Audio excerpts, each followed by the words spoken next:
на связи Планета Авто. Сегодня у нас на обзоре Lada Vesta 2020 года в синем цвете с бензиновым двигателем объемом 1,6 литра, мощностью 113 лошадиных сил, АКПП, передний привод.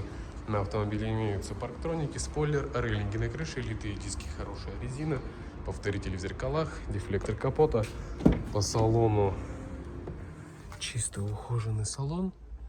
В чехлах имеется подогрев передних сидений, кондиционер, система курсовой устойчивости, обогрев лобового, музыка, мультируль, обогрев рулевого колеса, корректор фар, полный электропакет.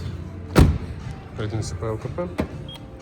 141, 136, 128, 134, 129, 138, 130, 129, 125,